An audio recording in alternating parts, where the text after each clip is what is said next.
So have you noticed that majority of the time when business owners, particularly founding business owners, pass away, their businesses are not likely to survive after they've passed away? Most of the time, these businesses will not last a very long time. It will be shut down because it's not operating properly or whatever the case is, right? And many of the people often say, why this happens is because that person took their luck with them, right? And so that's how they justify it. Well, the reason I have noted this actually happens, for me, I've picked up three things, right? Number one, I've picked up the fact that a lot of the business owners are not really concerned about planning for the future, about planning for when they are not there and setting things up to ensure that the business is able to continue even without them being present.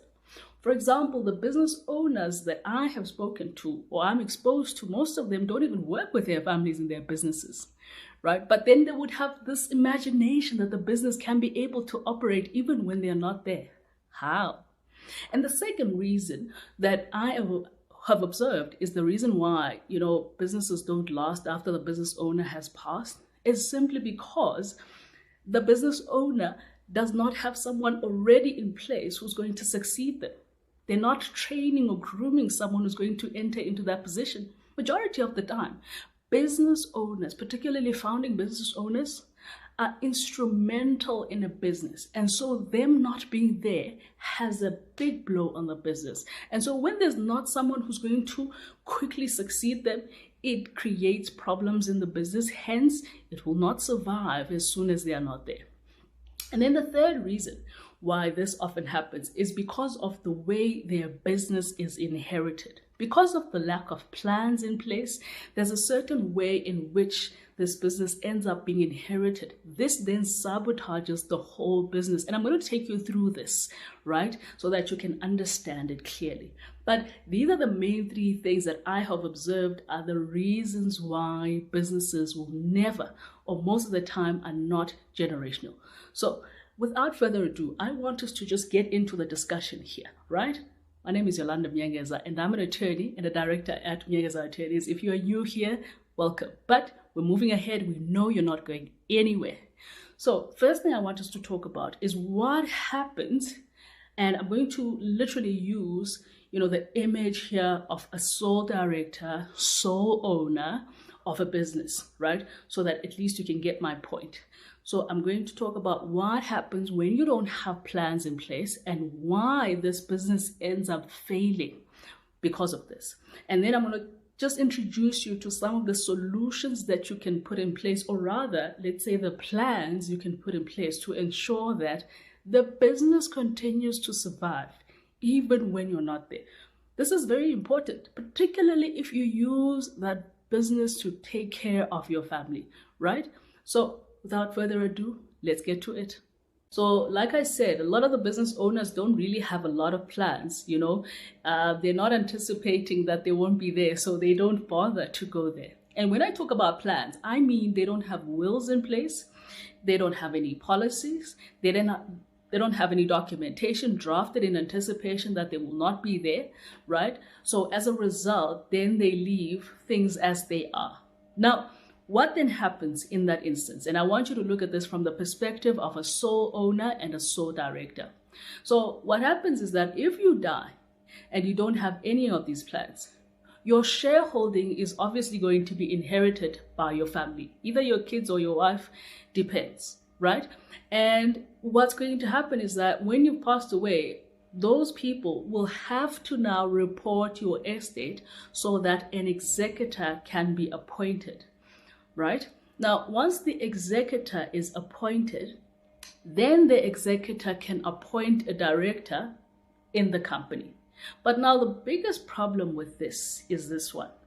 Most of the time, families take time to report an estate. They take time to even appoint an executor. When you don't even have plans, it's even worse because some of them even fight about who's meant to be an executor, and some of them try to frustrate that process if they will not end up as executors. Right. So this executor will then have the power, once appointed, to then appoint someone who we call a director. This is often a sabotage to the business. Why? This is because even if that family member loved you so much, Most of the time, they make these appointments based on emotions. They appoint whoever is their favorite most of the time, right? And often these people that they appoint are not qualified and are not even well versed in that particular business. And that person drives that business into shambles. It becomes even worse than what it would have been because that person doesn't know what they're doing. Hence, like I had mentioned before, in situations where you had, let's say, a franchise, it gets taken away, that right, because that person doesn't know what they're doing. And unfortunately, they are in charge and the family appointed them or the executor appointed them. So they can't just be removed just like that because the executor has the authority here. Do you trust that your family members can make the right choice of a person to substitute you when you're not there? Remember, these people don't know anything about your business. They were not part and parcel of your business. Do you think they're going to make the right choice? So this is where the problem starts, because now that person sabotages the whole business. So what is it that you can then put in place? I don't want us to make this a long video, right? What you can put in place to ensure that at least your business has a chance of surviving. Number one, you need to have a will, because you want to be the one who dictates who's going to be the executor of your estate, because that executor will have the power to appoint, will have the power to look after your assets. So you want this choice to be with you and not, the law to dictate or your family to make the decision. Right? And you also want to have a will to dictate what's going to happen to your shareholding. You know who is best to have a shareholding in your business and who's going to be able to at least push it through. You get what I'm saying? Particularly if you wanted to go further, and support your family continuously. So you know who is best to inherit. So you want to make the choice for yourself by drafting a will instead of allowing your shareholding to just be passed on to your estate and then just be inherited anyhow by your family. And then the second thing that you're definitely going to put in place here is you're going to fix your company documentation, particularly your founding documents. It makes sense for you to already have a plan on who's going to succeed you as soon as you pass away. If it's not your family member, if it's not, your friend, I don't know who it's going to be, but you have to make the choice of who's going to succeed you, the qualifications that they probably should have, and, so that they can be suitable for this position. Once you can put this in place, it will make it easier to get a director into that position, particularly if you have already a successor in mind. If you don't, you probably will now start working towards identifying this, possible successor so that they can step into the shoes of the director when you're not there as the director, right? So you need to start evaluating now your business documents in this regard so that they can be updated in accordance with this. Another thing that you're going to have here, which is very instrumental, is what we call a key individual policy. Now, this policy I often talk about a lot.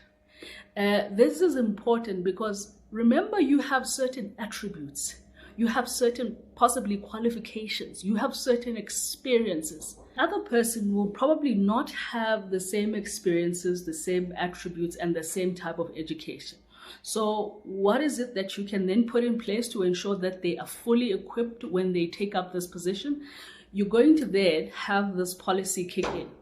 Now, the purpose of this particular policy is to ensure that this person is well trained to take up that position. So if they have to go through certain courses, this amount of money, which is going to be paid out of this policy, is going to pay to train that person so that they can be fully equipped, right? And also, part of the money that comes from this policy is going to pay for the salary of this person, so that this person can not only step into this position, but be able to already work and have the full, attributes that they need in order to lead this company.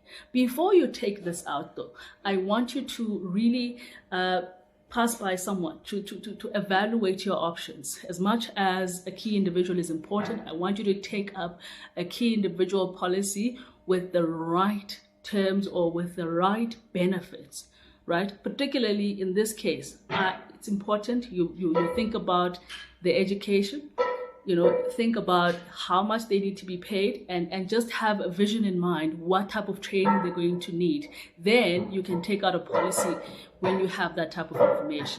And lastly, the other thing that I just want you to consider thinking about is an entity that we call the trust. Now, this entity, very instrumental. If you can have it as a business owner, it will save you a lot of stress.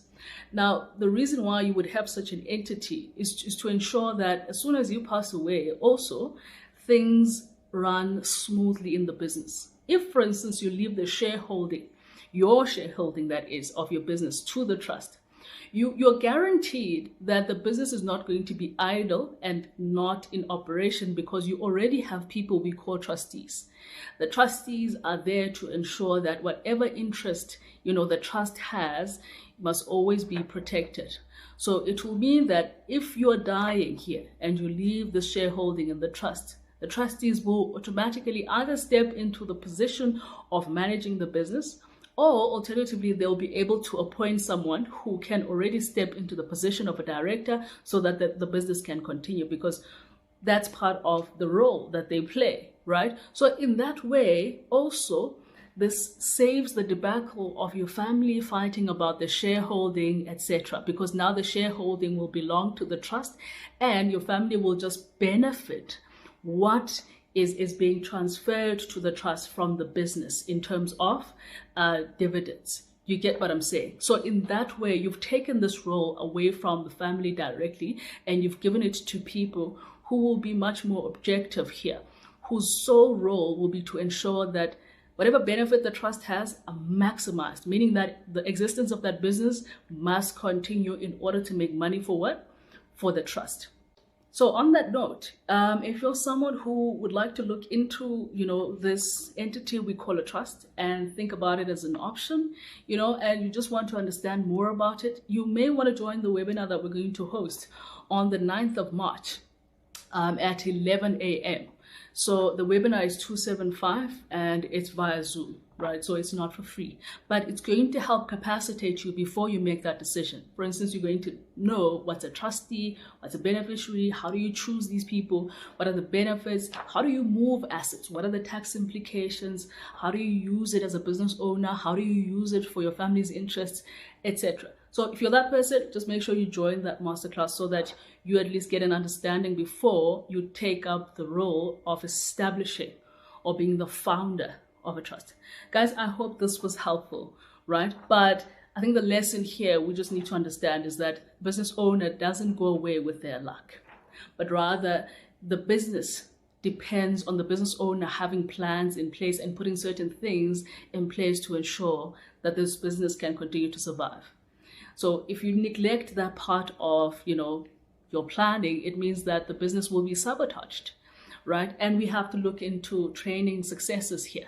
We can't just be passing away and not having these people in mind. Otherwise, wrong people step into those positions. Or if you don't want to make this choice or you don't have a successor, think about things such as a trust so that they can step into that position and just play the role of ensuring that this business continues even without you being there, right? So on that note, I will see you next time when I have something to share with you.